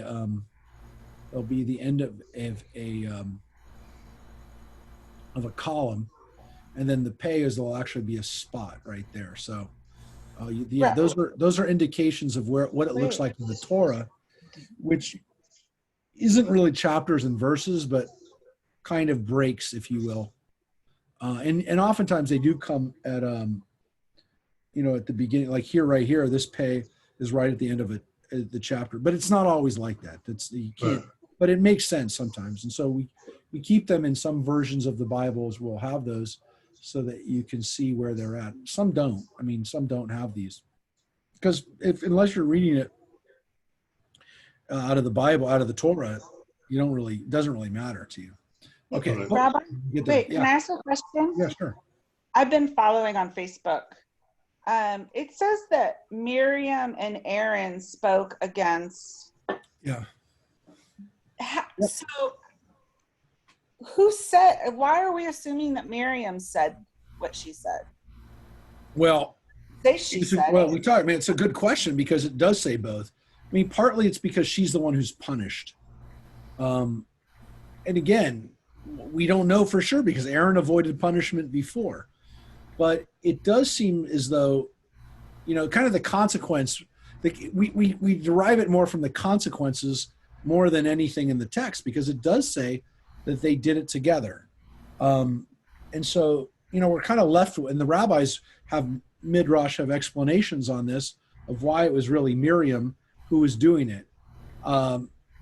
Maybe it's because she's older, she's the oldest, she's the eldest, and so she's kind of the leader of the group. If it wasn't under her authority, then whose authority was it? I mean, it's kind of implying, by the way, too, that she had more authority than Aaron does, and Aaron's the high priest. But there really is this kind of feeling like, well, if Aaron was really responsible, he would have been punished. Why is Miriam punished? So Aaron definitely is at fault, but it doesn't seem like he's as his fault. But you're right. There's nothing in the text other than the fact that the text is what tells us that it's only Miriam that's getting punished. So look, I mean, it could be that somebody's going to say, maybe the modern midrash is that, why are women getting punished disproportionately than men? But generally speaking, that doesn't happen. Yeah, Philip, what are you going to say? Yeah, so is Miriam the first Karen? The first what? Karen. God. Philip. Yeah. she's punished disproportionately, or she's punished proportionally. We just don't know how bad it was, what Aaron did. But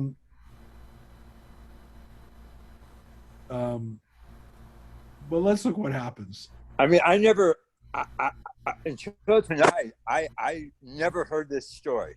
Yeah, and it's a amazing, bad story, Philip, because it's so on point. Yeah, it is a.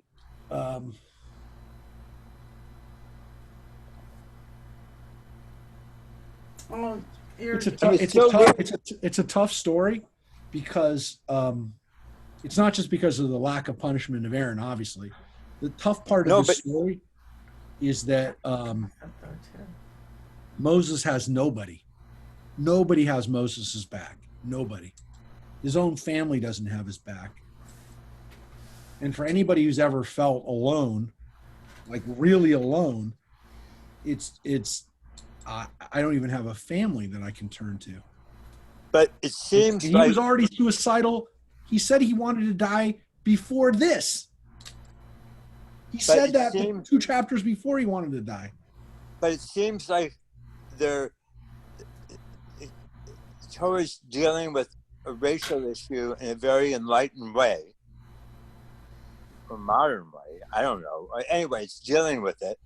At the same time, they have slavery. It's weird. It's hard for me to put my. So here's the yes, but here's the important thing to know. And you're absolutely right to bring up slavery, Philip. Yeah. Slavery in Jewish tradition had nothing to do with skin color. Right. Completely was completely unconnected. Well, it's so interesting about skin color in American experience or European, what we inherited from Europe, was that we recognized that skin color facilitated the slave trade because you could easily identify who the slave was. The Romans had a problem in that slaves were only identifiable by the clothing that they wore. And so you didn't know for sure who was a slave unless you saw closely what they were wearing, whether they were wearing the proper attire. And maybe their slave owner didn't make them dress as a slave. So if you couldn't tell in Rome or in other cultures who was a slave, you had a problem. And that's what was so hideous about slavery in America, was that because it was based on skin color, we always assumed that everybody who was black was a slave.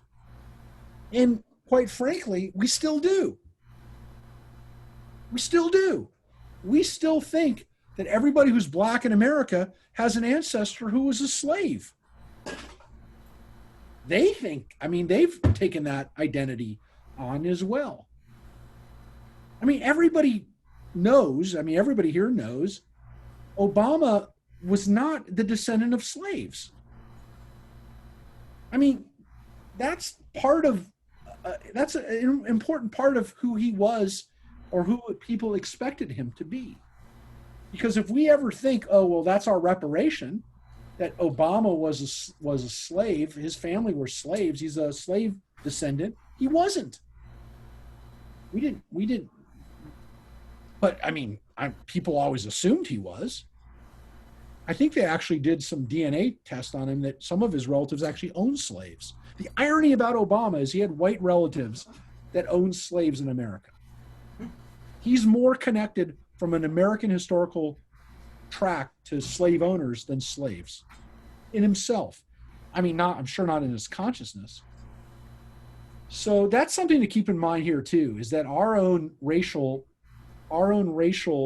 prejudice and kind of classifications put us into this situation where we assume slaves to be black. Wasn't the case for our ancestors.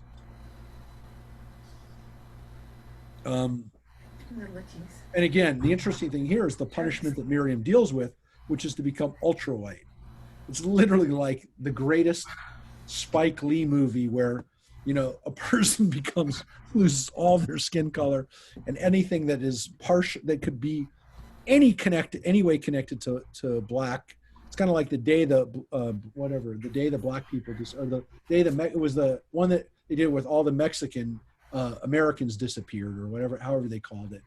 What happens if you want to be devoid of everything black? Well, this will be what happens. You lose everything, and that was part of black culture. So, again, to say African American.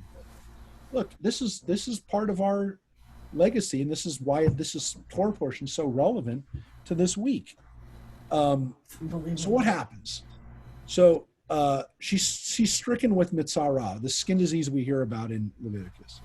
And Aaron said to Moses, "O my Lord, account not to us the sin which we committed in our folly." So Aaron never says what she did. He says what we did. He never makes it not about collective. And he says, "Let her not be as one dead, who emerges from his mother's womb with half his flesh eaten away." Which is kind of scary that people were born with this. So Moses cried out to the Lord, saying, "O God, pray heal her. El na rafana la." This is the first prayer we have for an individual in the Bible for healing. It's the first prayer. It's not Moses' first prayer on behalf of the people. It's his first prayer on behalf of a person. And it is a very powerful prayer. 5 words in Hebrew. Here's the problem, folks. Is it a good prayer, or is it not such a good prayer? Now, most people say it's a great prayer. It's a beautiful prayer. It's a very powerful prayer. And if you sign off here tonight, go on to Facebook and look at the Devar Torah I just placed up there. I just placed up my words of Torah this week, which is based on this. And now I'm doing something else. I'm putting a little song after my little Devar Torah, so you can have a little musical taste.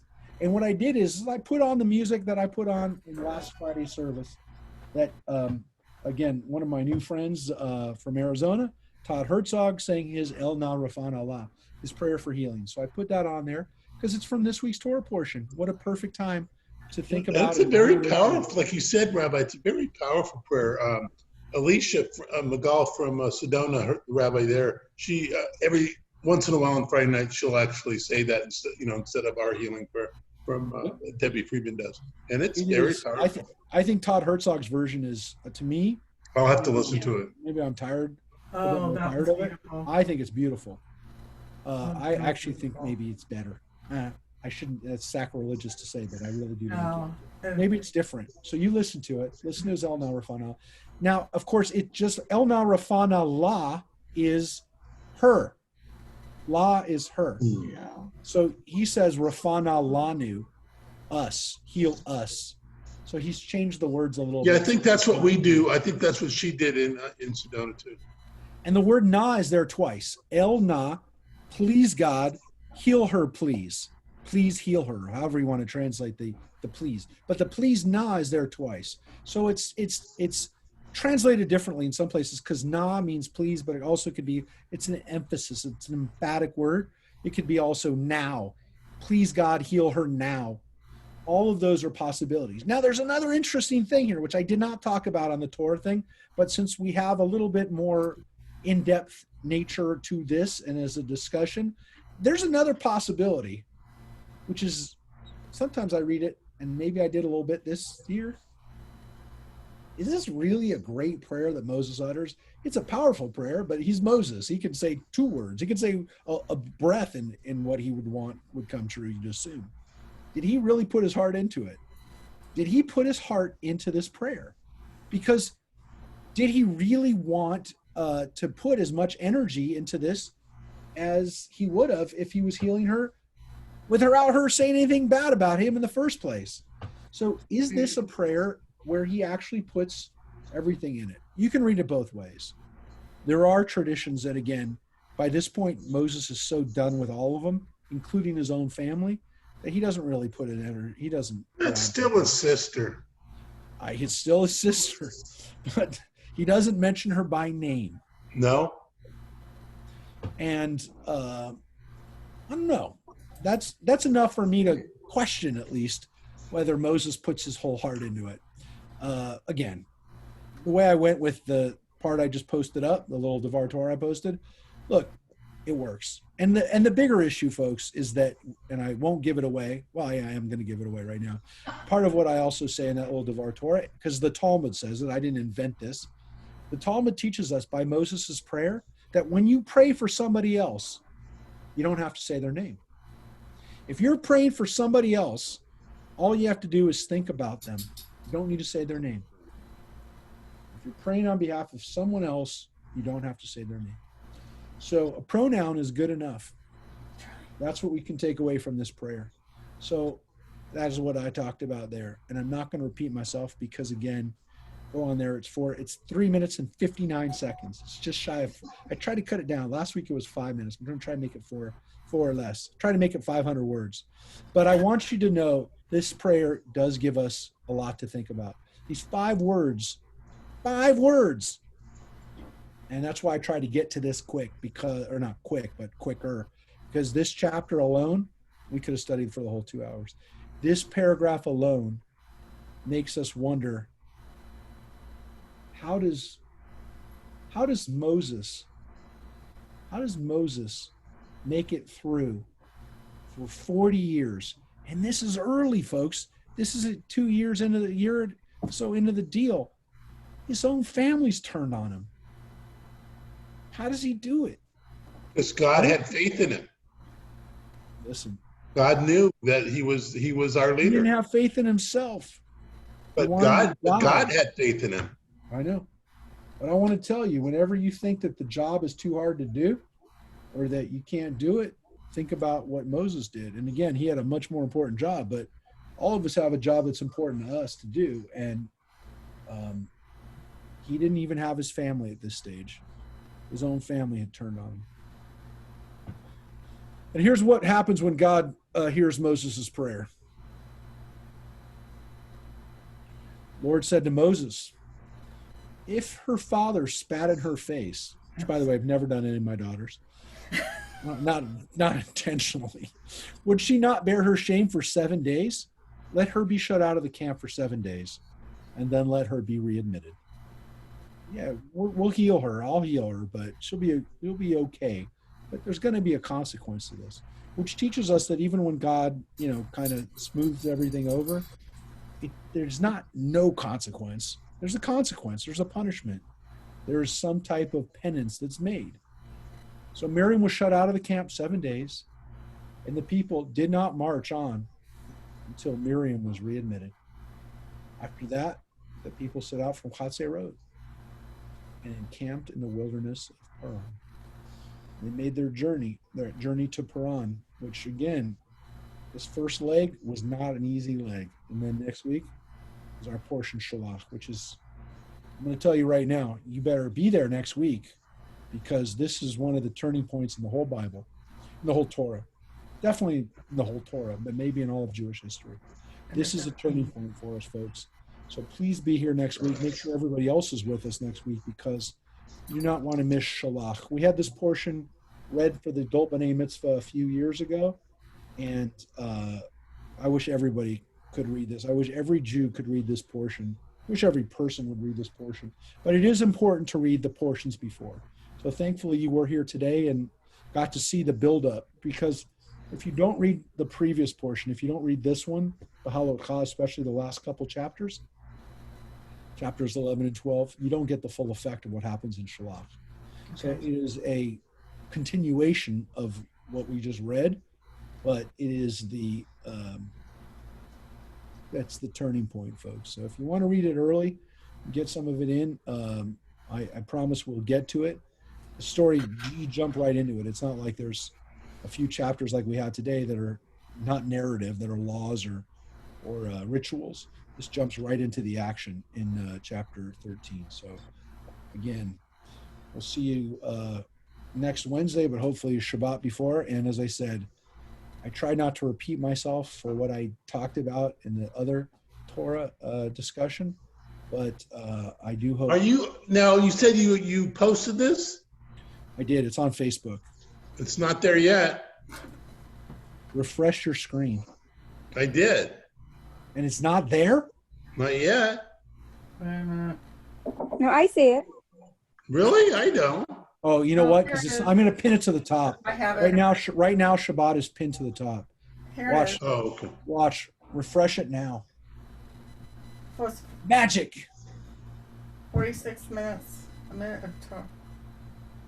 Magic. There we go. Got it. So this is this week's portion, and I got to tell you, I was working on it until 3 o'clock in the morning last night. So I will tell you, I've had some of these thoughts before, but I didn't put them all into a thing like this until this year. So am I more tired than before? 100%. I'm beyond exhausted. But I want to congratulate all of the B'nai Mitzvah that are with us, and you guys were phenomenal. People are still talking about it, and they're man. Ginny is now on, so I can say Ginny, Marina, Kelly, Mike. No, not Mike. That's been 47 years, 48 years, Rabbi. Francine did it not a long time ago, but a while ago. Again, it was one of the highlights of the year. Oh, it was a wonderful service Saturday morning. It made my day. I loved it. It's not a really hard thing to have happen right now. Just say it's the highlight of the year. But honestly, it was so necessary in the midst of everything else that we were doing last week that it was a wonderful thing. And I'm glad we pushed ahead. And I heard only good things from people. I heard, well, I shouldn't say it. There's one kind of negative comment about having everybody so close together, but God willing, nobody gets sick.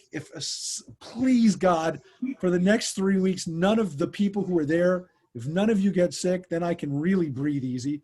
Because if God forbid I did anything to jeopardize people's health, I would not be able to live with myself. So please, but you know, stay healthy. What it really did made you proud of what kind of a congregation we have at Temple Beth Ami. I mean, it was just a wonderful, wonderful service with, these 5 beautiful women. Yeah, and they all have amazing stories, and Yeah. and some of them we've gotten to know, as you pointed out, Mike. Marina's been with us for many years, many moons. But some of the people who've been with us more recently, Kelly especially, has not missed a class in the last 5 months, I think. Can't even remember. Time's gone by so slow. And then When's the last time we missed a class, Rabbi? oh, I You guys know. are always there. I'm yeah. just saying from the people who are studying Torah, and now Jenny. Oh, okay. Jenny has been on as much as she can, and she's also again working hard and trying to keep her business going right now, and we appreciate how hard she's working. And you heard her amazing story. Jenny, I'm glad you came on, because if you heard the first part of what we talked about, when we talked about the people complaining about not having meat, it is exactly what you talked about in your Devar Torah, about how the people want to go back to Egypt, and how disheartening it is to hear our people say it would have been better for us to be in Egypt. So thank you for relating that to your own life and reminding us how we all get into that feeling. That's exactly what we're supposed to do with the Torah. So again, thank you everybody for being with us tonight. And Real quick, Jenny was on K-Hits today. Who? Oh gosh. Jenny was on K-Hits? Yeah. Talking about audiology? Yes. Yeah, it's very good. Jenny, you were very good. I got a pop-up and I thought, wait, I know this person, and that was great. I'll give you my autograph later. That was my joke. Rabbi, you want to say the blessing for over Torah? Did you hear my joke first? No. Yeah. She was on K-Hits, but I didn't hear. She was talking about audiology, but I didn't hear it. Anyways, that was horrible. It's a horrible. It wasn't one of your better jokes there. Joke. I felt like I had to say it. It was your timing. Did you talk about your bat mitzvah on K-Hits? I did not. Oh no! Oh no! I thought you were going to talk about how you can now hear the Torah or something. I don't know. Somehow relate it back. I didn't expect you to do that. So again, we want to thank everybody for studying Torah, and we'll say the blessing. Baruch atah Adonai Eloheinu melech haolam, asher kitshanu b'mitzvotav v'tzivanu, la'asok b'divrei Torah, for the mitzvah of studying Torah. Amen. And again, listen to El Rafan Allah tonight. It'll be on Friday night too. So let people know that I'm pushing this song hard right now. It's this week's portion. What else can I do? All right, everybody. Stay healthy. All right. Bye-bye. Bye-bye. Thank you. Bye.